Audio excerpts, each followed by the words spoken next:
রংপুর সরকারি সিটি কলেজের বিজ্ঞান শাখার একাদশ বিজ্ঞান শাখার সকল ছাত্রছাত্রীদেরকে আমাদের অনলাইন ক্লাসে স্বাগতম। আশা করি তোমরা ভালো আছো। আমরা ইতিপূর্বে একটা ক্লাস নিয়েছিলাম, তো সেই ক্লাসের অংশবিশেষ আলোচনা করে আমরা আজকের নতুন বিষয়ে চলে যাব। তো আমরা পদার্থবিজ্ঞান প্রথম পত্রের প্রথম অধ্যায় নিয়ে আলোচনা করছি। আমাদের অধ্যায়ের নাম ভৌত জগৎ ও পরিমাপ। এই অধ্যায়ে আসলে কিছু মৌলিক জিনিস আছে, এখান থেকে কিছু সংজ্ঞা, ক খ, এমসিকিউ প্রশ্ন হয়, সৃজনশীল প্রশ্ন সাধারণত কম হয়, তারপরও হয়। যাই হোক, আমাদের আজকের আলোচনায় থাকবে ভৌত জগৎ কী, ভৌত জগতের উপাদান কী, মৌলিক রাশি এবং এর এককসমূহ এবং লব্ধরাশি। ইন ফিজিক্সে আমাদের কিছু মৌলিক জিনিস আছে, সেগুলো নিয়ে আলোচনা করব। ধারণা, অনুকল্প ইত্যাদি, ত্রুটির হিসাব, বিশেষ করে শতকরা ত্রুটি। তারপরে আমাদের চেষ্টা করব 6 নম্বর পরিমাপ এবং পরিমাপের ত্রুটিসমূহ আলোচনা করার। তো যাই হোক, ভৌত জগৎ কাকে বলে এর সংজ্ঞা আমরা দিয়েছিলাম। আজ অতি সংক্ষেপে বলবো যে অণু পরমাণু থেকে শুরু করে অত্যন্ত ছোট ছোট কণা, অণু পরমাণু থেকে শুরু করে সেই গ্রহ নক্ষত্র পর্যন্ত যা কিছু আছে সবই আসলে যা কিছু আছে তার জীবন সংক্রান্ত অংশটুকু বাদ দিয়ে যে জড় অংশ থাকে তাই হচ্ছে ভৌত জগৎ।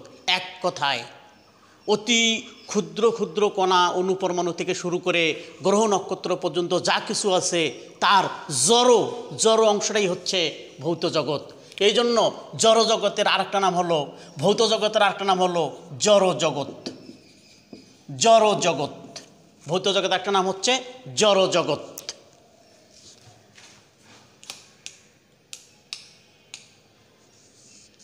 ক্লিয়ার আসে না?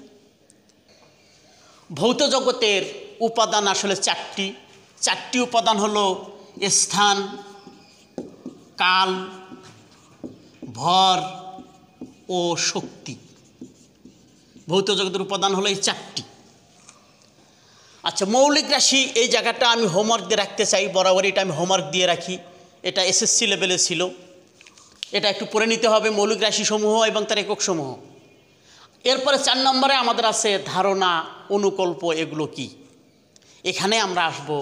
আমরা গত ক্লাসে একটু বলেছিলাম যে ধারণা হলো যে কোনো ঘটনা বা বিষয় সম্পর্কে প্রাথমিক বোধগম্যতা। ধারণা হলো কোনো ঘটনা বা বিষয় সম্পর্কে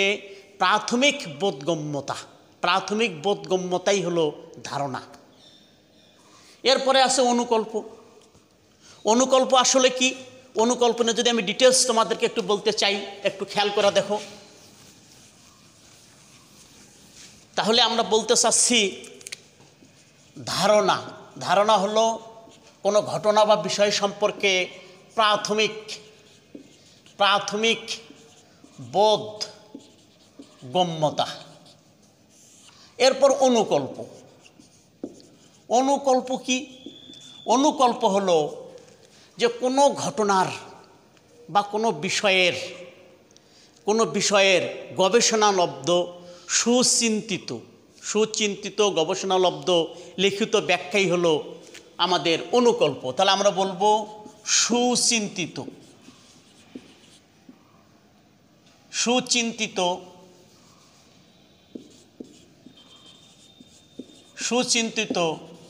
গবেষণালব্ধ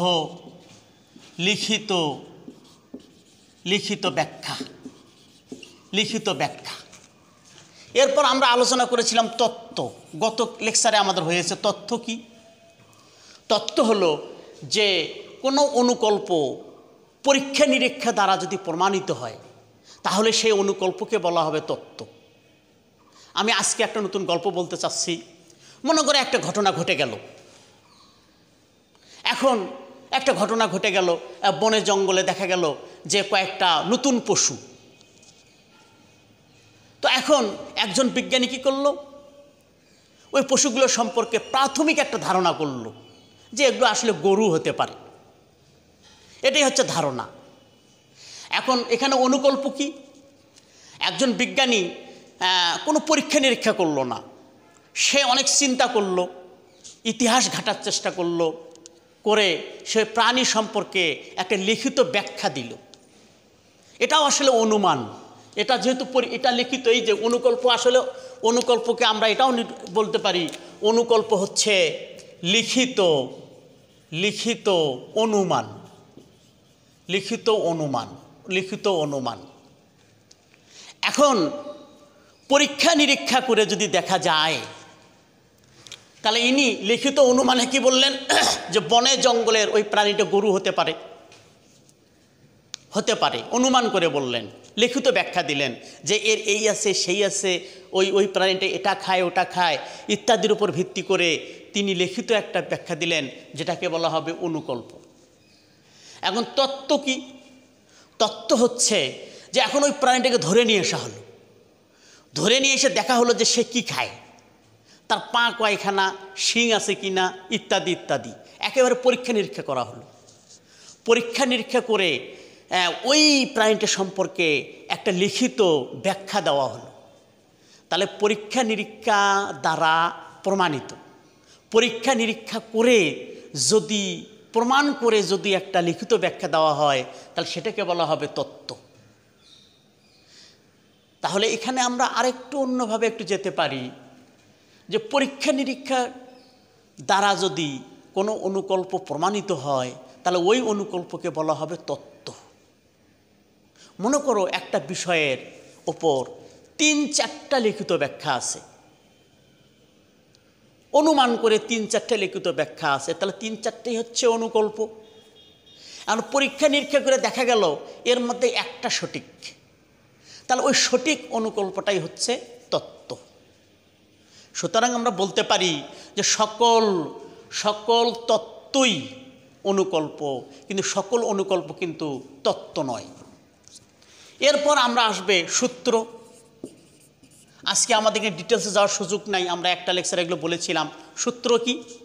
যে তত্ত্বের মধ্যে যে অংশটুকু প্রকৃতি দ্বারা নিয়ন্ত্রিত, সকলের নিকট সমানভাবে প্রযোজ্য, সার্বজনীন, সেই অংশটুকুকে বলা হচ্ছে সূত্র।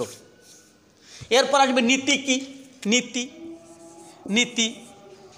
এই ধারণা থেকে শুরু করে সূত্র পর্যন্ত যা কিছু আছে সব কিছুই কিছু প্রাকৃতিক সত্যের ওপর প্রতিষ্ঠিত। অর্থাৎ যে প্রাকৃতিক সত্যগুলোর মাধ্যমে আমরা ধারণা থেকে সূত্র পর্যন্ত সব কিছুই প্রতিষ্ঠা করি, সেই প্রাকৃতিক সত্যগুলোকে বলা হচ্ছে নীতি।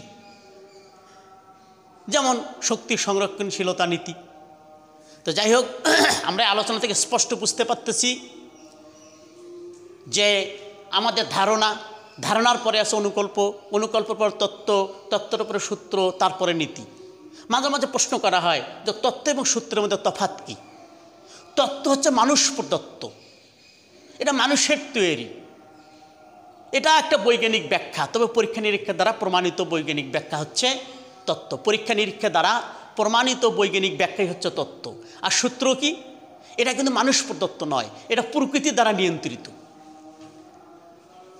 তাহলে সূত্র চিরন্তন সত্য, এটা আসলে প্রকৃতি দ্বারা নিয়ন্ত্রিত। আর তত্ত্ব হচ্ছে মানুষ প্রদত্ত। সকল সূত্রই তত্ত্ব, কিন্তু সকল তত্ত্ব কিন্তু সূত্র নয়। তত্ত্বের ভিত্তি হতে পারে, তত্ত্বের ভিত্তি হচ্ছে অনুকল্প এবং স্বীকার্য। আচ্ছা, আর নীতি কি?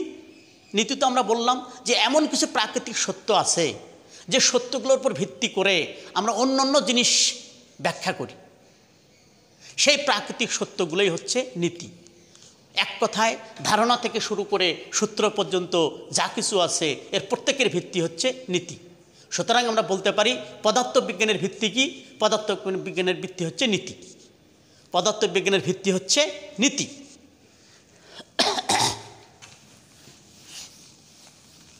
আমাদের এই অংশগুলো আমরা গত লেকচারে ছিল, এই জন্য আমরা একটু ঝটপট করে নিলাম। আমরা নতুন আজকে যে বিষয়টা নিয়ে আলোচনা করব সেটা হলো ত্রুটি। দেখো, একটা বিষয় খেয়াল করে দেখো, পরিমাপ করতে গেলে কিছু ত্রুটি হয়। ত্রুটির প্রকারভেদ বা অন্যান্য বিষয় আমাদের আলোচনায় আসবে।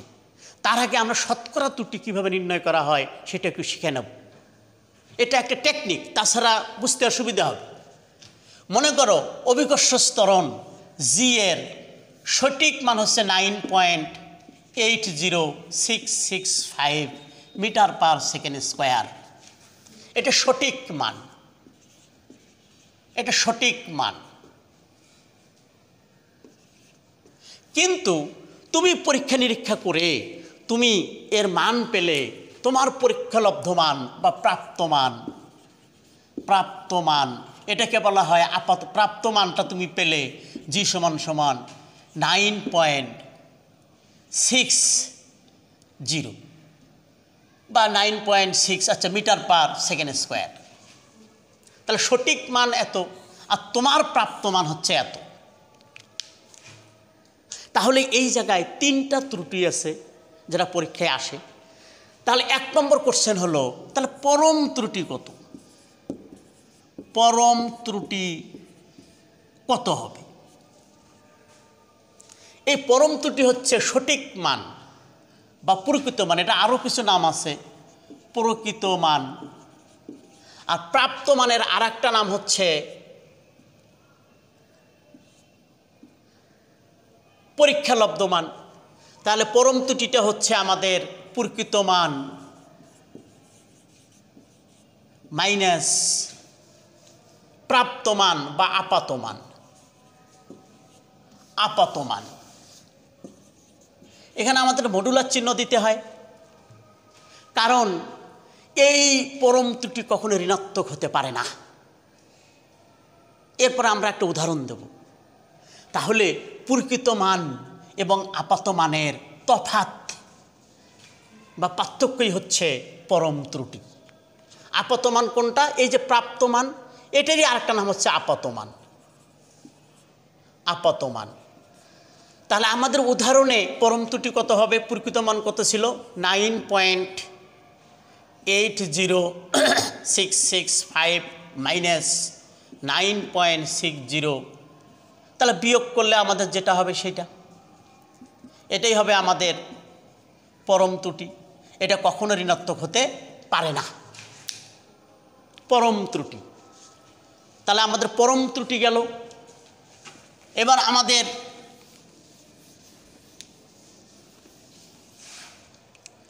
আপেক্ষিক ত্রুটি 2 নম্বর। আপেক্ষিক ত্রুটি,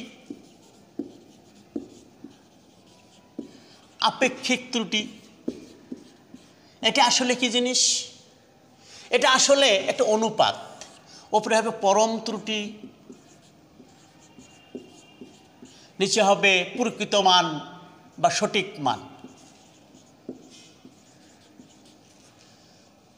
বা পরের লাইন আমরা লিখতে পারি পরম ত্রুটি মানে কি ছিল?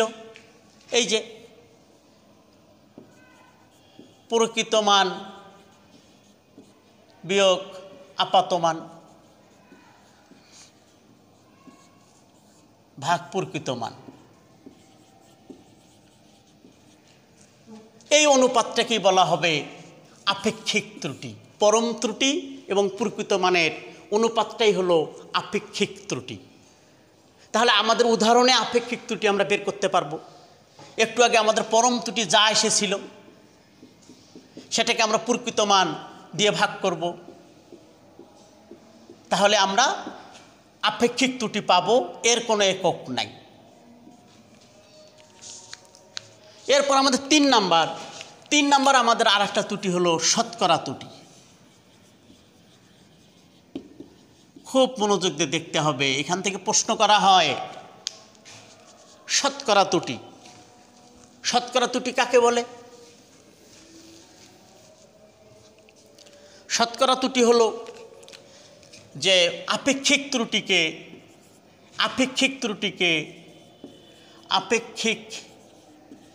ত্রুটিকে যদি আমরা শতকরায় প্রকাশ করি তাহলেই হয়ে যাবে শতকরা ত্রুটি। আবার আপেক্ষিক ত্রুটি মানে এইটা পরম ত্রুটি। তাহলে আমরা পরম ত্রুটি ভাগ প্রকৃত মান, এক কথায় আমরা লিখতে পারি প্রকৃত মান মাইনাস আপাত মান ভাগ প্রকৃত মান গুণন 100%। এটাই হচ্ছে আমাদের শতকরা ত্রুটি। তাহলে আমরা তিনটে সংজ্ঞা দেখলাম, একটা হলো পরম ত্রুটি, 2 নম্বর আপেক্ষিক ত্রুটি, 3 নম্বর হচ্ছে শতকরা ত্রুটি। এই আপেক্ষিক ত্রুটিকে কখনো কখনো আনুপাতিক ত্রুটিও বলা হয়। আচ্ছা, আমরা এখন কিছু অঙ্ক করব, আমরা বোঝার চেষ্টা করে দেখব। মনে করো তোমাদেরকে বলা হলো, দুজন ছাত্রকে বলা হলো, মিস্টার ককে বলা হলো, দুইজন ছাত্র, আরেকজন মিস্টার খ।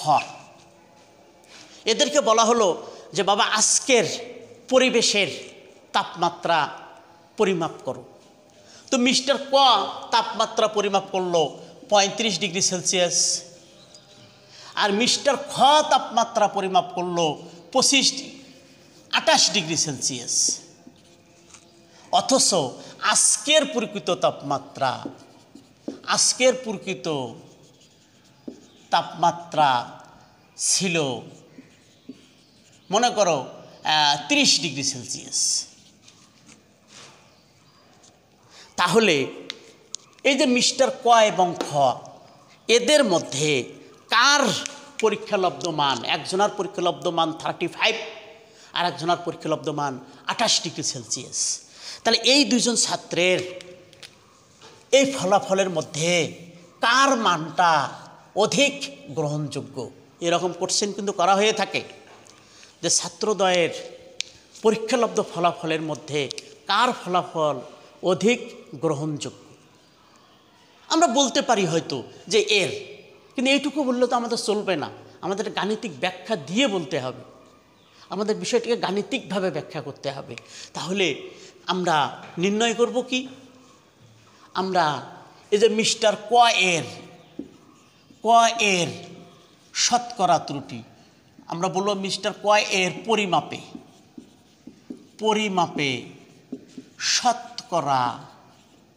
শতকরা ত্রুটি, তাহলে কত হবে রে বাবা? শতকরা ত্রুটি আমাদের কত হবে? তাহলে আমাদের শতকরা ত্রুটি হবে, আমরা তো একবারে পূর্ণাঙ্গ সমীকরণটা লিখব। তাহলে আমরা এখানে লিখব প্রকৃত মান মাইনাস আপাত মান ভাগ প্রকৃত মান গুণন 100%। তাহলে এখন যদি আমরা কাজ করি, তাহলে প্রকৃত মান কত ছিল? প্রকৃত মান ছিল আমাদের 30, আর মিস্টার ক এর আপাত মান কিন্তু 35, আর প্রকৃত মান তো 30 গুণন 100। এখানে খেয়াল করে দেখো, 30 থেকে 35 বাদ দিলে হয় -5, কিন্তু মডুলাস আছে, আমরা শুধু পরম মানটা নেব। তাহলে পরের লাইনে আমরা শুধু লিখব 5/30 গুণন 100। আমরা মাইনাস নেব না, কারণ আমাদের পরম মান নিতে বলা হয়েছে। তাহলে যদি আমরা এখন ক্যালকুলেশন করি, তাহলে কত আসবে? আমরা যদি ক্যালকুলেশন করার চেষ্টা করি, তাহলে আমাদের 50/3% আমাদের ভাগ করে দেখতে হবে 16.67%। তাহলে মিস্টার ক মিস্টার ক এর পরিমাপে 16.67% ত্রুটি হয়েছিল। এবার আমরা দেখব যে মিস্টার খ এর পরিমাপে ত্রুটি কত। তাহলে আমরা লিখব আবার মিস্টার খ এর পরিমাপে ত্রুটি, সূত্র ঠিক থাকবে। তাহলে মিস্টার খ এর ক্ষেত্রেও প্রকৃত মান 30, আপাত মান 28। তাহলে এবার আমরা ক্যালকুলেশন করে দেখব মিস্টার খ এর ত্রুটি কত। তাহলে আমাদের ফলাফল আসবে 2/30 গুণন 100%। এভাবে আমরা একটা পাবো 20/3। তাহলে এটা আমাদের কত আসতে পারে? এত %। এটা আসবে প্রায় আমাদের 6.67 বা এরকম কাছাকাছি আর কি। তাহলে আমরা কয়ের ক্ষেত্রে শতকরা ত্রুটি পেয়েছিলাম প্রায় 16%, আর ক্ষয়ের ক্ষেত্রে ত্রুটি পেলাম প্রায় 6 বা 7%। তাহলে আমরা দেখলাম যে ক্ষয়ের পরীক্ষায় শতকরা ত্রুটি কম, সুতরাং ক্ষয়ের পরীক্ষালব্ধ মান বা ক্ষয়ের পরীক্ষালব্ধ ফলাফল অধিক গ্রহণযোগ্য। এভাবে আমরা শতকরা ত্রুটি বের করে কার ফলাফল অধিক গ্রহণযোগ্য সেটা আমরা নির্ণয় করব। আমরা আর একটা বিষয় একটু কথা বলবো। মনে করো একটা আয়তাকার একটা বস্তু, আয়তাকার, এর দৈর্ঘ্য মনে করো 20 সেন্টিমিটার, এর প্রস্থ মনে করো 8 সেন্টিমিটার। তাহলে ক্ষেত্রফল কত? ক্ষেত্রফল A = হবে 20 × 8, 160 বর্গ সেন্টিমিটার। এটা আমরা জানি। তো এখন মনে করো যে একজন ছাত্র এই দৈর্ঘ্য পরিমাপ করতে গিয়ে সে 5% ভুল করেছে। ওই যে আগের মতো শতকরা ত্রুটি, প্রকৃত দৈর্ঘ্য ছিল 20 সেন্টিমিটার, কিন্তু ওই ছাত্র 20 সেন্টিমিটার হিসাব করতে পারেনি, সে কিছু ভুল করেছিল, তার শতকরা ভুলের পরিমাণ 5%। আবার সে প্রস্থ পরিমাপ করতে গিয়ে ভুল করলো মনে করো 4%। তাহলে ওই ছাত্রের ক্ষেত্রফল পরিমাপের ত্রুটি কত? ক্ষেত্রফল পরিমাপে ত্রুটি কত হবে? ত্রুটি, তাহলে সে দৈর্ঘ্য পরিমাপে ত্রুটি করেছিল 5%, আর প্রস্থ পরিমাপে তার শতকরা ভুল ছিল 4%। তাহলে ক্ষেত্রফল পরিমাপে ত্রুটি কত? আমরা হয়তো মনে মনে ভাবছি যে ক্ষেত্রফল পরিমাপে ত্রুটি তার মানে 4 × 5 = 20, কিন্তু এটা ভুল। এই জায়গায় একটু খেয়াল করতে হবে। এরকম শতকরা ত্রুটি যদি আমরা মোট শতকরা ত্রুটি বের করতে চাই, তাহলে ত্রুটিগুলো সবসময় যোগ হবে। আর তাহলে আমাদের হবে 5% যোগ 4% সমান 9%। এটাই হলো আমাদের রাইট আনসার। অর্থাৎ শতকরা ত্রুটি সবসময় যোগ হয়, বিয়োগ হয় না, গুণ হয় না, ভাগ হয় না, শুধুমাত্র যোগ হবে। যেমন আমি আর একটা এক্সাম্পল দেব। আমরা জানি ঘনত্ব মানে ভর ভাগ আয়তন। এখন একজন ছাত্র কোনো বস্তুর ভর পরিমাপ করতে গিয়ে সে 10% ভুল করে ফেলল। আবার আয়তন পরিমাপ করতে গিয়ে সে আরও 10% ভুল করে ফেলল। তাহলে ঘনত্ব পরিমাপে ত্রুটি কত হবে? মনে করো বাবা সেই ছাত্রই তুমি ভর পরিমাপ করতে গিয়ে 10% ভুল করে ফেলছো, আবার আয়তন পরিমাপ করতে গিয়ে আবারও 10% ভুল করছো। তাহলে এখন তোমার ওই ভর আর তোমার এই আয়তন, তোমার এই ভুলে ভরা ভর আর ভুলে ভরা আয়তন থেকে যে ঘনত্ব পাওয়া যাবে, সেই ঘনত্বে শতকরা ত্রুটি কত হবে? তাহলে অতএব ঘনত্ব পরিমাপে শতকরা ত্রুটি হবে। আগেও বলা হয়েছে, যদিও দুটো রাশি ভাগ অবস্থায় আছে, কিন্তু ত্রুটি কখনো ভাগ হয় না। মোট ত্রুটি বের করার সময় ত্রুটিগুলো শুধুমাত্র যোগ করতে হবে। এই ত্রুটিগুলো শুধুমাত্র যোগ করতে হবে, এগুলো বিয়োগ হবে না, ভাগ হবে না, গুণ হবে না। তাহলে এই জায়গায় আমাদের মোট ত্রুটি হবে 10% যোগ 10% সমান 20%। এখান থেকে কিন্তু একটা এমসিকিউ হয়ই। আমরা কিন্তু একটা এমসিকিউ করে থাকি, শুধু কলেজের পরীক্ষায় না, বোর্ড পরীক্ষায় এবং অ্যাডমিশন টেস্টেও এই শতকরা ত্রুটি থেকে একটা প্রশ্ন হয়ে থাকে। লাস্ট আর একটা উদাহরণ দেব, এখানে খুব মনোযোগ দিয়ে দেখতে হবে, একটা উদাহরণ থেকে শিখে নিতে হবে। মনে করো একটা রাশি এক্স, আমরা এক্সের মান বের করতে চাই।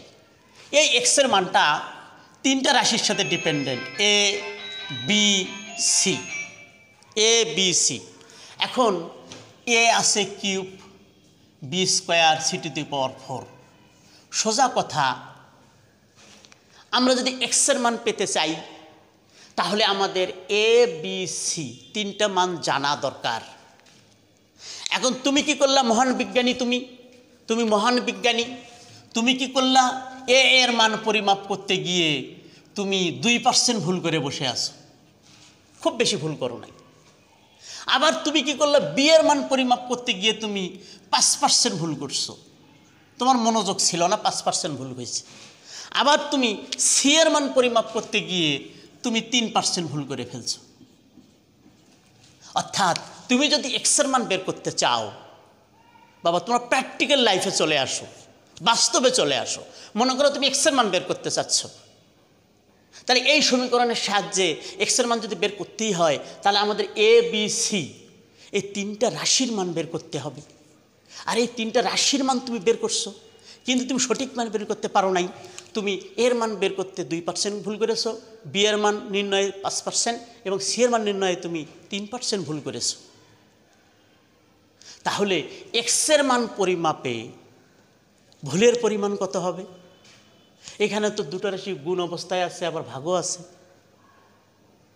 তাহলে এক্সের মান পরিমাপে মোট ত্রুটি হবে, তাহলে আমাদের এক্সের মান পরিমাপে, এক্সের মান পরিমাপে, এক্সের মান পরিমাপে মোট ত্রুটি হবে, মোট ত্রুটি হবে সমান সমান, এক্সের মান পরিমাপে মোট ত্রুটি হবে, খুব মনোযোগ দিয়ে দেখতে হবে, মোট ত্রুটি হবে। তাহলে আমাদের এ পরিমাপ করতে ত্রুটি হলো 2%, কিন্তু এক্সের মান নির্ণয়ে, দেখো আমার সেন্টেন্সটা বোঝার চেষ্টা করো, এক্সের মান বের করার সময় এই যে এই রাশিটা কতবার এসেছে? 3 বার। এক্সের মান যদি তুমি পরিমাপ করতে চাও তাহলে তোমাকে এর মান ব্যবহার করতে হবে 3 বার। এই জন্য 3 গুণন 2% যোগ, এবার বি এর মান যদি তুমি বি, তাহলে বি এক্সের মান নির্ণয়ে বিটাকে ব্যবহার করা হয়েছে 2 বার, অর্থাৎ এক্স পরিমাপে বি এর ব্যবহার 2 বার। এই জন্য 2 গুণন বি পরিমাপে ত্রুটি 5% গুণন 5% যোগ, এবার সি এক্সের মান পরিমাপ করতে গিয়ে সিটা কতবার ব্যবহার হয়েছে? 4 বার। তাহলে 4 গুণন সি পরিমাপে ত্রুটি 3%, 3। বারবার এই লাইনটা দেখতে হবে, অর্থাৎ এক্সের মান পরিমাপ করতে গিয়ে এ ব্যবহৃত হয়েছে 3 বার, এই জন্য 3। আর এ পরিমাপে ত্রুটি 2% গুণন 2, তাহলে আমাদের টোটাল আসতেছে 6% যোগ 10% যোগ 12%। তাহলে আমাদের কত হবে? তাহলে 12 আছে 18, 28%। টোটাল আমাদের ত্রুটি দাঁড়াবে 28%। তাহলে এক্সের মান পরিমাপে মোট ত্রুটি হবে 28%। এভাবে আমরা কোনো জটিল রাশির শতকরা ত্রুটি বের করতে পারবো। এরকম জটিল রাশি থেকে শতকরা ত্রুটি বের করার নিয়ম অবশ্যই তোমাদের শিখে রাখতে হবে। সুপ্রিয় শিক্ষার্থী, আমরা খুব বেশিক্ষণ আর নিতে পাচ্ছি না, খুব বেশি হলে আমাদের মেগাবাইট বেড়ে যায়, অসুবিধা হয়। আমরা আগামী ক্লাসে বাকি অংশগুলো আলোচনা করব। সে পর্যন্ত তোমরা সবাই ভালো থাকো, সুস্থ থাকো, সবাই স্বাস্থ্যবিধি মেনে চলো।